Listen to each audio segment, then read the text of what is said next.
How's everybody doing today? Thank you for joining me. We're about to start chapter 22 of our 27 chapters of The Secret Garden. Thank you for sharing the book with me so far. If you've made it this far, well done. I've been thinking a lot overnight since we finished the last chapter about Dickon, really. And I've been wondering how Dickon must feel to spend time with these children who are now his friends, who are able to sort of shout at and order grown-ups about. It was the chapter with Ben Weatherstaff that made me think about this, and I was just thinking about how Colin shouts at some of the other servants, and I was thinking it must be very different from the world Dickon is used to. I think what started me thinking like this was when they ordered the afternoon tea to be delivered into the garden, and they sat with their hot crumpets and their toast and tea. It just seemed a big move away from Dickon with his wrapped up piece of bread in his pocket, out for the day on the moor. I don't have any answers. I was just sharing something that I'd been thinking about and that I'd been wondering about since we were reading. I wonder what he makes of Mary and Colin, because they seem quite spoilt sometimes, don't they? Anyway, it was all going on in that last chapter. Ben climbed up the ladder, peeked over the wall into the secret garden, and was furious to find Mary, Colin and Dickon there. So angry that they'd got their way in. Then that anger turned to shock and confusion, because he couldn't believe the boy he'd heard so much about, who couldn't walk and had a hunchback and was probably going to die, was stood right in front of him. So much going on in that chapter. So we're picking up now, chapter 22, when the sun went down. When his head was out of sight, Colin turned to Mary. "Go and meet him," he said, and Mary flew across the grass to the door under the ivy. Dickon was watching him with sharp eyes. There were scarlet spots on his cheeks and he looked amazing, but he showed no signs of falling. "I can stand," he said, and his head was still held up, and he said it quite grandly. "I told thee thou could, as soon as thou stopped being afraid," answered Dickon. "And thou stopped?"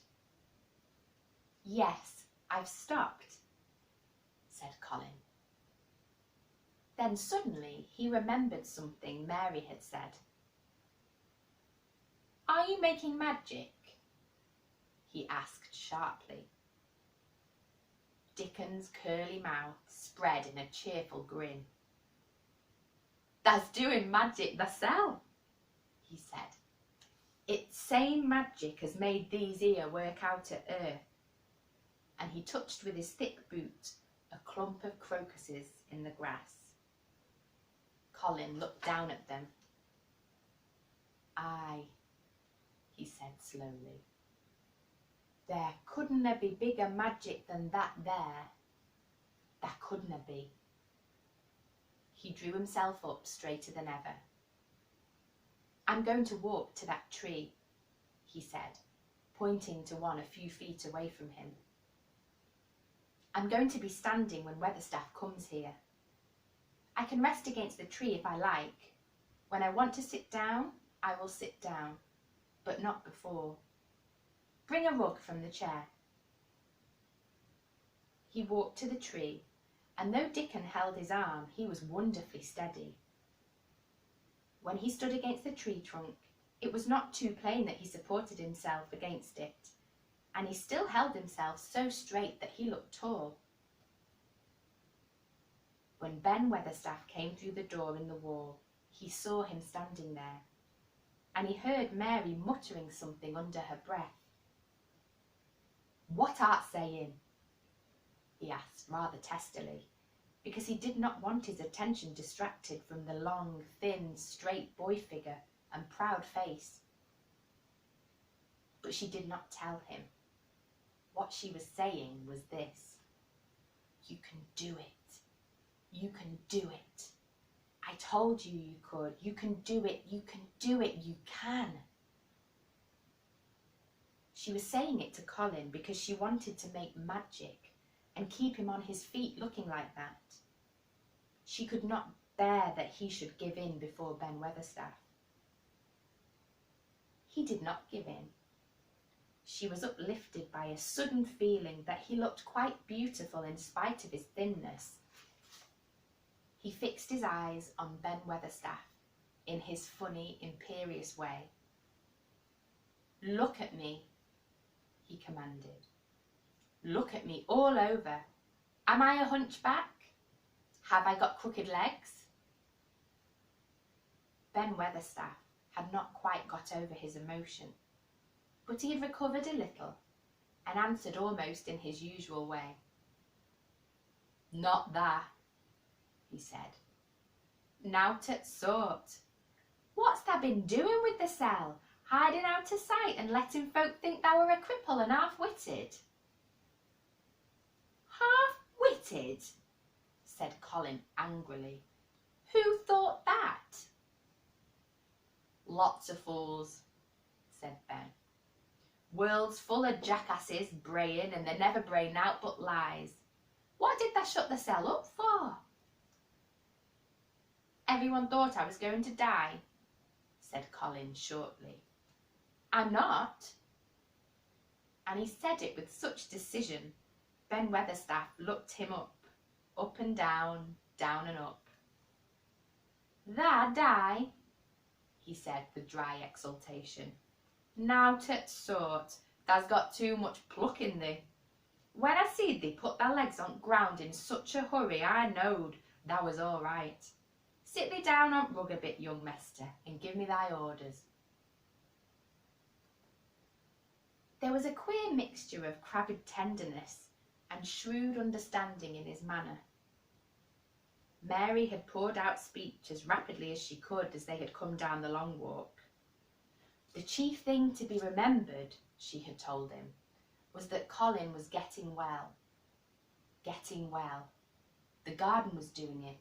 No one must let him remember about having humps and dying. The Rajah condescended to seat himself on a rug under the tree. "What work do you do in the gardens, Weatherstaff?" he inquired. "Anything I'm told to do," answered old Ben. "I'm kept on by favour, because she liked me." "She?" said Colin. "Thy mother," answered Ben Weatherstaff. "My mother?" said Colin, and he looked about him quietly. This was her garden, wasn't it? Aye, it was that. And Ben Weatherstaff looked about him too. She were main fond of it. "It is my garden now. I am fond of it. I shall come here every day," announced Colin. "But it is to be a secret. My orders are that no one is to know that we come here. Dickon and my cousin have worked and made it come alive. I shall send for you sometimes to help, but you must come when no one can see you." Ben Weatherstaff's face twisted itself in a dry old smile. "I've come here before when no one saw me," he said. "What?" exclaimed Colin. "When?" "Last time I were here," rubbing his chin and looking round, "were about 2 years ago." "But no one has been in it for 10 years," cried Colin. "There was no door." "I'm no one," said old Ben dryly. "And I didn't come through door, I come over wall. Rheumatics held me back last 2 year." "Tha come and did a bit of pruning," cried Dickon. I couldn't make out how it had been done. She was so fond of it, she was, said Ben Weatherstaff slowly. And she was such a pretty young thing. She says to me once, Ben, she says laughing, if ever I'm ill or I go away, you must take care of me roses. When she did go away, orders was that no one was ever to come nigh. But I come, with grumpy obstinacy. Over at wall I come, until rheumatics stopped me, and I did a bit of work once a year. She gave me her order first. It wouldn't have been as wick as it is if I hadn't done it, said Dickon. I did wonder. I'm glad you did it, Weatherstaff, said Colin. You'll know how to keep a secret. Aye, I'll know, sir, answered Ben, and it'll be easier for a man with rheumatics to come in at door. On the grass near the tree, Mary had dropped her trowel. Colin stretched out his hand and took it up. An odd expression came into his face, and he began to scratch at the earth. His thin hand was weak enough, but presently, as they watched him, Mary with quite breathless interest, he drove the end of the trowel into the soil and turned some over. You can do it, you can do it, said Mary to herself. I tell you can. Dickon's round eyes were full of eager curiousness, but he said not a word. Ben Weatherstaff looked on with interested face. Colin persevered. After he had turned a few trowelfuls of soil, he spoke exultantly to Dickon in his best Yorkshire. Tha said as tha'd have me walking about here, same as other folk. And tha said tha'd have me digging. I thought thou were just leeing to please me. This is only first day, and I've walked, and here I am digging. Ben Weatherstaff's mouth fell open again when he heard him, but he ended by chuckling. Eh, he said, that sounds as if tha'd got wits enough. That a Yorkshire lad for sure. And that digging too. How'd thou like to plant a bit of something? I can get thee a rose in a pot. Go and get it, said Colin, digging excitedly. Quick, quick. It was done quickly enough indeed. Ben Weatherstaff went his way, forgetting rheumatics. Dickon took his spade and dug the hole deeper and wider than a new digger with thin hands could make it. Mary slipped out to run and bring back a watering can. When Dickon had deepened the hole, Colin went on turning the soft earth over and over. He looked up at the sky, flushed and glowing with the strangely new exercise, slight as it was. I want to do it before the sun goes quite down, he said. Mary thought that perhaps the sun held back a few minutes just on purpose. Ben Weatherstaff brought the rose in its pot from the greenhouse. He hobbled over the grass as fast as he could. He had begun to be excited too. He knelt down by the hole and broke the pot from the mould. Here, lad, he said, handing the plant to Colin. Set it in the earth thysel, same as King does when he goes to a new place. The thin white hands shook a little, and Colin's flush grew deeper as he set the rose in the mould and held it while old Ben made it firm in the earth. It was filled and pressed down and made steady. Mary was leaning forwards on her hands and knees. Sut had flown down and marched forward to see what was being done. Nut and Shell chattered about it from a cherry tree. It's planted, said Colin at last, and the sun is only slipping over the edge. Help me up, Dickon. I want to be standing when it goes. that's part of the magic.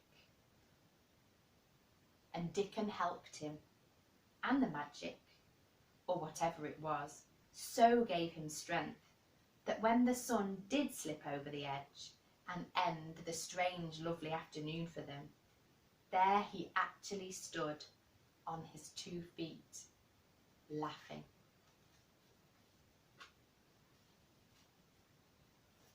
What a wonderful end to that chapter. I sometimes feel as though I'm in the secret garden with them when we're reading. I wonder if that's just me. So much to imagine. We can almost, well, I can almost smell what's going on in the secret garden. We get such lovely descriptions about the plants and the colours. And it's doing everybody such a lot of good. Mary seems almost like a different girl. And Colin's standing. And even Ben Weatherstaff seems a little bit less grumpy. Join me tomorrow and we'll read on. Thanks.